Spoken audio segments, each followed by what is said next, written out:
Hey guys, it's Laura back with another brush video. This is part 2 of my kind of brush basics 101, and this is all about eye brushes and things of that nature. All about eye brushes. We just to kind of recap, with the last video I talked about my favorites, my favorite brand, which is Sigma. Sigma Beauty, and really Real Techniques too. They're pretty awesome brushes and very affordable. But today we're going to focus on the eye brushes, so let's get started. First of all, there's a million eye brushes. There's so many more eye brushes in types and shapes than there are face brushes, I think anyway. But they're still kind of general groups. While they may not all look the same in each group, there's still pretty basic similarities, pretty fundamental similarities that you can find. So, first up is when you're wanting to lay down color, where you've put on your primer and you're starting with your lid, and kind of think of it as you're layering on the look. So you start with the all-over color on your lid, for example. And there are several brushes that are perfect for that. The first, for me, is a common C-shape shader brush. This is the Sigma E55, which is part of the Make Me Classy kit. You can also, of course, buy these individually. And this is one of the most versatile brushes and brush shapes that you can buy, because it's wide on, for one side of it, and you can pack color on, and you can just pat it and get a really good layer of good color. And it also can really kind of blend out the line a little bit. So say you've put down a bunch of color, well, now you just quickly go over it and kind of help start the blending process. Didn't know there was a process, did you? Oh yes, there's a process. Anywho, this particular brush, the E55, is made out of natural fibers, so it is very soft. Also, this brush is amazing because it's very flat. It's wide that way, flat that way. So when I'm using color, for example today, I took one color and I patted it on, and then I also took the very tip of this brush and used it to put the same color on the lower lash line. If you buy one eye brush, let it be one shape like this, basically. You can do so much with this. So, lesson learned? Good. Okay, the other kind, or another kind, is the large shader brush, also by Sigma, which again is very flat, but still wide. This is the E60. This is also natural fiber. You can, lay down a lot of color. This kind of a brush is also really good for cream-based products. So if you've got a cream, like one of the Makeup Forever Aqua Creams, or one of the new Color Tattoo cream eyeshadows by Maybelline, really good for this. Although I think your finger is the best personally, but there's still times where you need to, blend out something, or lay down a little more color in one spot. So this is still a really good brush, but personally I think this one is more versatile. So this is just another example of a flat eyeshadow brush, kind of your standard. This is actually this is from Rite Aid. It's called Rite Aid Renewal. That's their line. It was maybe $4 or $5. Synthetic, of course, and I use this almost daily, so this is a really good alternative. This brush is maybe $9 from Sigma.com or SigmaBeauty.com. This one, $4 or $5 from Rite Aid. So I think that, given the two of them, I think you would probably be not better off, but in the long run I think it might pay off more for you to go ahead and spend a few more dollars and get the Sigma brush. But that's just my personal opinion. And then lastly, as part of this group, I have the Sigma E70, which is a medium angled shading brush. And it's the same fibers as the E55, but it's just angled. It's just a different want to say technique, but or purpose, because you can really do a lot of the same things with this brush, which is the angled one, as you can with this brush. This is really nice to get into the corner with, as well as doing other things. This one probably blends a little bit more easily because the fibers are a little bit longer, and so therefore there's, you know, more movement. But this is a really great brush, but I still think you're better off, if you only buy one, let it be this one. Let's go into contour and crease brushes. These are really some of my favorite brushes.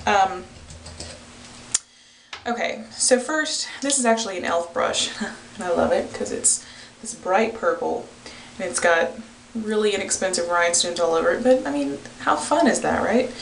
This is I think they call it a crease brush, and it was part of their holiday collection from this past Christmas, and you know, it's $4 or $5, and their regular brushes are like $1 or $3, so you can get something of this shape. So this is really great for your crease and this shape, and you can take, so you lay down maybe a neutral lid shade, and now you want to add some depth and dimension to your crease. And that's exactly what this is good for.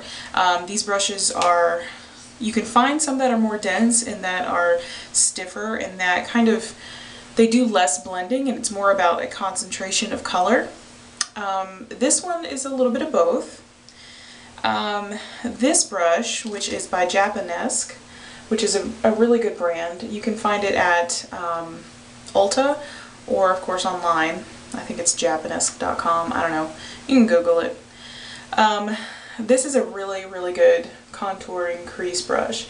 It does come to a point, but it is a little stiffer and it doesn't blend as well. So if you're using a really dark color with a brush like this, you're still going to have to go in and kind of blend out the edges. And you really should be doing that anyway, but especially with this brush. And then there is this one, which is the small tapered blending, which is the E45 from Sigma. And just like I had talked about with the Real Techniques blush brush, that was, it was a bulb shape, and it kind of came to a point at the end, but then the fibers around it that made the bulb helped blend things out. Well, this brush works in the same way. You can get a concentrated amount of color on the very tip, and then as you're blending with it and applying it, the bristles on the outer part that make the wider part of the brush help blend everything out. So this is a really good brush. It's much more diffusing. It doesn't do as concentrated of a line as the Japanesque brush will. So I hope that's not horribly confusing. Anywho, this one is really, really dirty, but this is my pencil brush, and it's goat hair, it's white hair normally, but I use it for really dark colors and it's stained now. This is the E30, and this is a very valuable brush. It does the little, when you want to do something in your outer V, it does something in just that small little part, and because it's a little bit longer and it's goat hair, it helps to blend really well. It helps to, you don't get this really harsh line from it, and so when you're doing like a darker accent right at the outer part of your eye or on your lower lash line, it can really help blend it and incorporate it into what you've already got. Also, these brushes are really good for the inner corner, adding a little bit of brightness and some highlight right there. And of course, most things are good for the under part of your eyebrow. Now, just the other day, I may have been at Target. I can't confirm nor deny that one. Don't tell my mom, okay? I went by the e.l.f. section and I picked up a new brush. It is the e.l.f. contour brush, and it's the black handled brushes. It's part of their studio line. So there's three. There's the Essentials, which has the white handles, and then there's the Studio, which has all the black handles, which you see in Target, and then there's the one online, which is their mineral stuff. So anyway, $3, and this has become my new favorite brush. It is the perfect blend of density, so it's firm and it can imply some concentration of color, but it also blends really well and moves so that you can actually blend it as well as put down color. I'm not sure what it is about this brush, or the bristles, or the shape, or whatever, but it's $3 and it just rocked my world this week, so I thought you should know about it. With the other e.l.f. brushes I have, I've cleaned those and I haven't had any problems. I don't expect to have problems with this, just because I've heard a lot of people talk about how good they are and how you can clean them and take care of them and they're fine. So I'll let you know if anything changes, but I just really love this brush. So anyway, highly recommend it. And if you don't like it, or if you've used it and you do like it, let me know. Okay, so now we're on to probably one of the most popular groups of brushes, which is blending brushes. And MAC, Makeup Artist Cosmetics, anyway, you know what I mean, MAC, came out with this brush, and I don't know if other people did or not beforehand, you know, came out with a shape, but it's basically become the brush to have because it can do so much. And that, of course, is the MAC 217. The Sigma version is the blending brush, E25. Mine is dirty. But it's this kind of medium width goat hair blending brush. And this just, it does so many wonderful things. When you can put down a really concentrated line of color with something like the C-shaped brush, like the E55 that I've been talking about. And you can just line it on there. You can take this brush, the E25, and then blend it out till it just looks like a shadow. It's just, there's nothing there. Obviously you don't have to take it that far, but you most certainly can. This brush is amazing. You can take this brush when you've made a mistake, regardless of where it is on your eye, if it's under here, if it's under here, if it's on your lash line, if it's in your crease, whatever. You can just sit there and patiently blend out the line or blend out the color, and this brush will take care of it, or a brush similar. That's why it's so popular, because it is just that good of a shape. Now, I love Sigma, and I have found very few faults with them, and that's why I'm saying I love them. But there has been one thing that has come up that I have really been like, about. And that is specifically with the E25 brush. They are hand assembled, all of their brushes. And I don't know if that's the reason why this happens, but anyway. There's some inconsistencies with these brushes. These are both E25 brushes. They're exactly the same brush.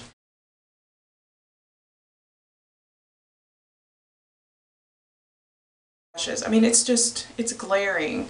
It's not ever so slightly, it is glaring. Can you see that? I hope so. Well, anyway, you can in real life, how about that?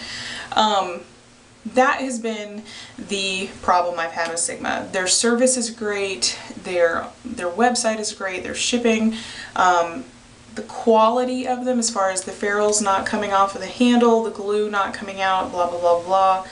They do shed a little bit, but I think mine haven't shed in a really long time, and you know, the more I use them, the less they shed. That's my only complaint with Sigma. I can still use this brush, I can still, you know, diffuse color with it, all that kind of stuff. I just don't appreciate expecting this and getting this. So, I haven't had a problem with it lately. I've ordered more of these, you know, recently. Haven't had a problem, but I don't know if this was a fluke, but I've kind of heard the same thing from other people about it. So, I still think it's worth buying, so don't be afraid to buy this because of that, but just be aware. And if you get it and it's not, you know, it's the wrong shape or you don't like it or whatever, they have a pretty good customer service department. moving on. Now, there are other types of blending brushes. This is the tapered blending, it's the E40, also comes in that kit. And this is big, it's fluffy, and it just softens lines. It doesn't move color like the E25 blending brush does. This just kind of makes it more faint.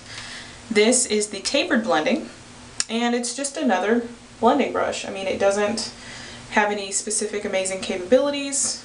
You can use it like the E25 or the MAC 217 equivalent. I use this to blend out crease color, more than likely, stuff like right up on my brow bone. Love it. Love it, love it, love it. There's just a couple more miscellaneous brushes that I want you to know about, and then we'll be done. Oh, it's so sad. I don't want you to leave. Okay. There's lots of small brushes available. This is a really good one from Real Techniques. It's the accent brush, and again, it's got color on it. Sorry. Very, very, very tiny. The good thing about this brush, and the reason I'm showing it to you, it's obviously, I mean, it is kind of representative of its own category, but this brush would be a perfect concealer brush. The bristles are very short and very stiff, so you could, you know, get very concentrated product onto a blemish. It's perfect for under the or around, along the lash line, as well as in your inner corner, and this can also make an excellent lip brush. This is perfect shape for doing that. I haven't talked about eyeliner brushes because there's really only one I use, and that is the Sigma E05. I used to use the angled eyeliner brush that comes with the Make Me Classy kit, and then I finally started using this one, and this also comes with it. This makes gel liner, the easiest gel and cream liner, the easiest thing ever. I had to master it with the angled brush. This one, less so. It's so incredibly easy to just run it along your lash line and be done. Michelle 1218, I think, on YouTube will also raves about this brush and has like 5 or 6 of them. It's magical. We'll just leave it at that. If you have a fear or a hurdle to get over with gel or cream eyeliner, get this brush, $9 or so, and it will solve all your problems. Tell them I said so. And finally, an angled brush. This brush can be used for eyeliner, but this particular one is by Real Techniques, and it's a little thicker. And you want something a little bit thinner when you're using it for eyeliner, but I wanted you to see the shape. This is specifically a brow brush, and it's great for that, for just filling in with some powder. Taking some powder to your eyebrows and just kind of filling them in a little bit so that you don't end up looking like Tammy Faye Baker or something. And if you don't know who Tammy Faye Baker is, please go look it up. Don't make me feel old.